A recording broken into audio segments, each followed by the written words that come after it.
नमस्कार मंडळी. तर आज ना आम्ही खूप सुंदर अशा जागेवरती चाललोय आणि आजचा ब्लॉग जरा मोठा पण होईल, तर प्लीज पूर्ण बघा. ओके. तर आम्ही निघालो होतो देवगिरी फॉर्टवरती जाण्यासाठी आणि तिकडे जाण्यासाठी ना आम्ही खूप लवकर उठलो होतो, कारण ऊन एवढं जास्त पडतं ना यार की मग नंतर खूप जास्त ऊन लागतं. म्हणून आम्ही सकाळी 7ला उठलो, त्यानंतर आवरलं आणि मस्त मग नाश्ता वगैरे करून घेतला, कारण नंतर खूप जास्त भूक लागली असती. आणि त्यानंतर आम्हाला ऑटो पण लवकरच भेटून गेली आणि मग आम्ही गेलो देवगिरी फॉर्टवरती. आणि ना फ्रेंड्स, मला गड किल्ले बघायला एवढं जास्त आवडतं ना. याच्या पहिले पण मी रायगड, प्रतापगड फिरली आहे आणि जो सगळ्यात जवळचा होता तो आता जातीये मी.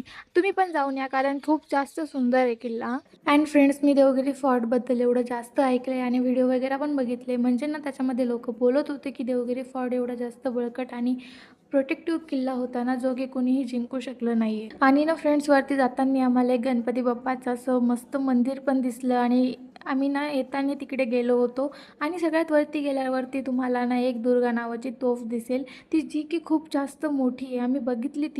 मग ना आम्ही येताना मस्त गणपती बाप्पाच्या मंदिरात गेलो आणि जे आम्ही खाण्यासाठी आणलेलं होतं ना ते खात बसलो होतो. तिकडे जराशी सावली भेटली आम्हाला, म्हणून आम्ही तिकडेच बसलो होतो थोडा वेळ. बाय द वे फ्रेंड्स, आमचं सगळं खाऊन वगैरे झाल्यानंतर ना आम्ही खाली उतरायला सुरुवात केली आणि खाली उतरायच्या वेळेला एवढी जास्त गर्दी वगैरे झालेली ना, कारण आम्ही जेव्हा आलो तेव्हा अजिबात गर्दी नव्हती, कारण आम्ही सकाळी सकाळी आलेलो होतो. आणि ना फ्रेंड्स, आम्ही जेव्हा किल्ल्यावरतून खाली उतरत होतो ना तेव्हा माझ्यासोबत काय झालं माहिती आहे का, आम्ही हे माकडं बघितले. आम्हाला खूप जास्त चांगलं वाटलं, म्हटलं यांना काहीतरी द्यावं आम्ही खाण्यासाठी. म्हणून ना मी माझ्या बॅगमध्ये असलेले एक बिस्किटचा पॅक काढतच होते, त्याच्या आवाजाने तुम्हाला सांगते लिटरली तो माझ्याकडे पळत आला. म्हणजे आम्ही एवढं जास्त घाबरलो होतो. त्याच्यामुळे तुम्ही प्लीज याला काही द्यायचा प्रयत्न करू. आणि ना मग आम्ही मस्त उसाचा रस पिला, कारण खूप जास्त ऊन होतं. मग नंतर ऑटो वगैरे पकडली आणि हॉस्टेलवरती आलो.